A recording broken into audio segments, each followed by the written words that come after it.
নমস্কার বন্ধুরা, মানবীর রান্নাঘরে আপনাদের সবাইকে স্বাগত জানাই। আমার আজকের রেসিপি কাঁচা আমের আমসত্ত্ব। কাঁচা আম থেকে আমরা কিভাবে আমসত্ত্ব বানাতে পারি সেটাই আমি আজকে শেয়ার করেছি আপনাদের সাথে। পাকা আমের তো হয়ই, কাঁচা আমেরও কিভাবে বানানো যায় সেটাই টকঝাল মিষ্টি আমসত্ত্বের রেসিপি শেয়ার করেছি কাঁচা আম দিয়ে।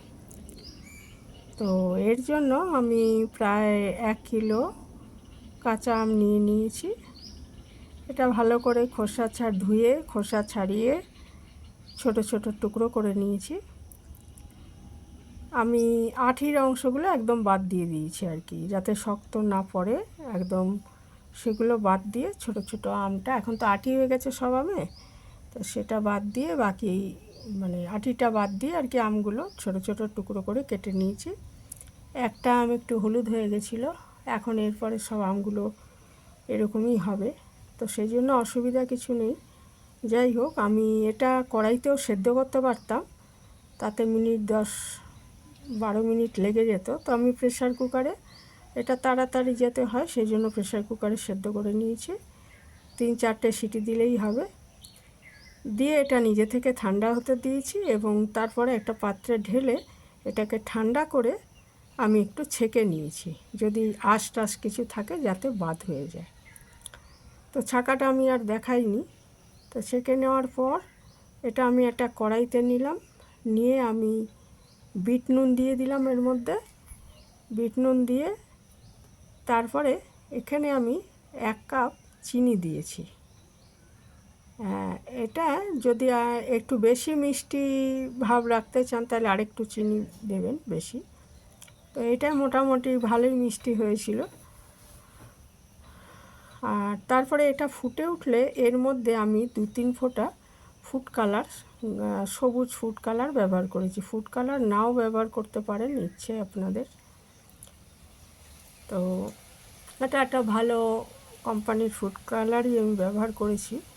তো এই 3 ফোঁটা মতো ইউজ করেছি আর কি। তারপরে এটা আমি ভালো করে ফুটিয়ে নিচ্ছি। এটা ততক্ষণ ফোটাবো যতক্ষণ না এটা একদম টকবক করে ফুটে ওঠে এবং কিছুটা শুকিয়ে যায় আর কি, জলীয় ভাবটা। আবার খুব বেশি শুকনোও করে ফেলবো না, তাহলে এটা ঠিকমতো হবে না। এটা একটু বুঝে করতে হবে আর কি। তো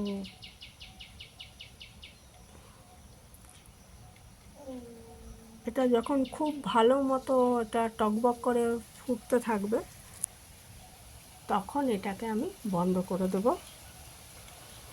আর তার আগে এর মধ্যে আমি একটু, দেখুন অনেকটা কমে এসছে পরিমাণে, চিলি ফ্লেক্স ব্যবহার করেছি। চিলি ফ্লেক্স না থাকলে লাল লঙ্কার গুঁড়ো একটু দিতে পারেন। যেহেতু আমি এটা টক ঝাল মিষ্টি আমসত্ত্ব করছি, তাই যদি শুধু মিষ্টি করতে চান তাহলে এই ঝালটা আর দেওয়ার দরকার নেই, এটা স্কিপ করবেন। দিয়ে এটা ভালো মতো নেড়ে দিচ্ছি। এটা দেখুন হয়েই এসছে, ঘন হয়ে গেছে। এবং এটা কিন্তু খুব এটা দেখলেই বুঝতে পারবেন, খুব ছিটিয়ে আসার মতো হবে আর কি। তখন বুঝতে হবে যে এটা হয়ে গেছে। আমি দেখাচ্ছি, দেখলেই বুঝতে পারবেন।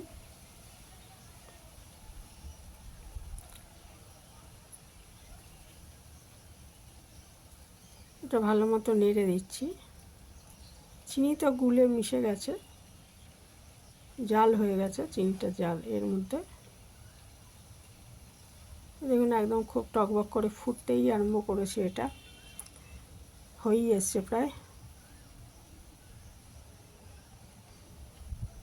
আর আঁচটা মিডিয়ামই রাখবেন, আর চড়া করলে সেটা কিন্তু ঘন ঘন নাড়তে হবে, নাহলে তলায় লেগে যাবে।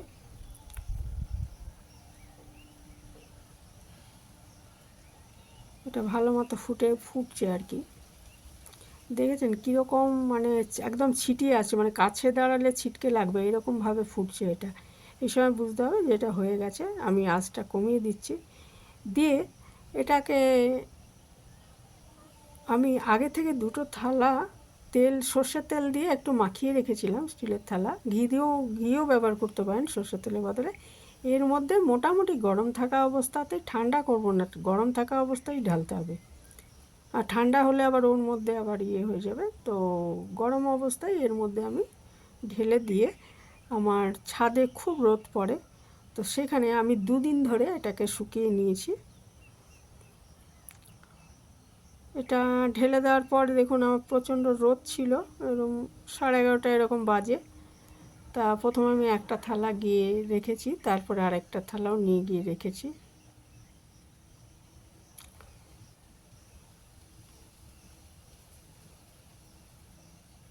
দুটো থালাই আমি রেখে দিয়েছি রোদে, একদম বিকাল অবধি রেখে দিয়েছিলাম। আর পরের দিন আবার রোদে দেওয়ার পরেই আমার এটা আমসত্ত্বটা তৈরি হয়ে গেছে। দ্বিতীয় দিনটা আমি আর দেখাইনি, আমি 2 দিন দিয়েছিলাম রোদে। দ্বিতীয় দিন রোদে দেওয়ার পর দেখুন এরকম অবস্থা, এই যে দেখুন একদম উঠে আসছে, একটু চার দিলেই এটা উঠে আসবে আর কি। আমার আমসত্ত্ব একদম তৈরি হয়ে গেছে। 2 দিনই চড়া রোদে ছিল বলে। তাও পুরো রোদ দ্বিতীয় দিন আমি পুরো মানে বিকাল অবধি রাখিনি, একটু বেলার দিকে 2-2:30টার দিকে তুলে ফেলে এনে ঠান্ডা করার পরই আমি এর চাকু দিয়ে একটু দুটো থালাতে একটু এরকম চার দিয়েছি, ব্যাস দুটোর থেকে এরকম উঠে এসছে আর কি। এরপরে এটাকে চাকুর সাহায্যেই একটু কেটে নিয়েছি, আমরা বরফি যেভাবে কাটি, কেটে একটু আপনি ইচ্ছে মতো শেপ দিতে পারেন, কেউ চোখো চোখো করেও কেটে নিতে পারেন। আমি এটা একটু এরকমভাবে রোল করে নিয়েছি আর কি, এরকম বরফির মতো এরকম কেটে নিয়ে তারপরে বা আমরা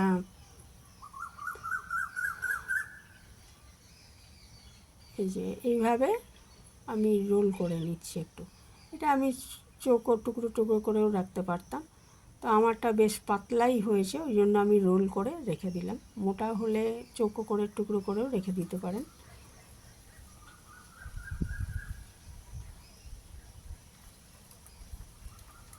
যে এরকমভাবে আমি সব টুকরোগুলোই রোল করে নিচ্ছি, নিয়ে রেখে দেবো। এটা শুধু খেতেও যেমন ভালো লাগবে, আবার এরকম রেখে সংরক্ষণ করতে পারবেন। তা সেটা ইচ্ছে করলে কোনো সময় বার করে এটা দিয়ে আমসত্ত্ব যেমন চাটনি করি আমরা, সেরকমও করা যাবে। আবার শুধু খেতেও খুব ভালো লাগবে। টক ঝাল মিষ্টি কাঁচা আমের আমসত্ত্ব আমার রেডি হয়ে গেছে একদম।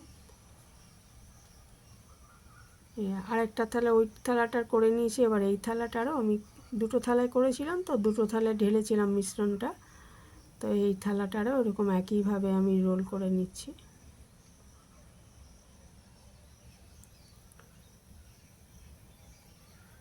খুবই ভালো হয় খেতে, করে দেখতে পারেন। অনেকেই বানান, হয়তো যারা বানান না তারা করে দেখতে পারেন। আর যাদের রোদ পড়ে না তারা অনেকে ওইভাবে, আমার তো প্রচণ্ড রোদ ছাদে, আমি 2দিনও না, প্রায় 1.5 দিন বলা যায় রোদে দেওয়াতেই এটা হয়ে গেছে। আর যাদের রোদ পড়ে না তারা ওই গ্যাসের নিচেও অনেকে রেখে এটা শুকিয়ে নেন, 2-3 লাগবে, তারা ওইভাবে করে নিতে পারেন। তো এই ছিল আমার আজকের রেসিপি। ভালো লাগলে লাইক শেয়ার করবেন, কমেন্ট করবেন। আজ এখানেই শেষ করছি, ভালো থাকবেন সবাই।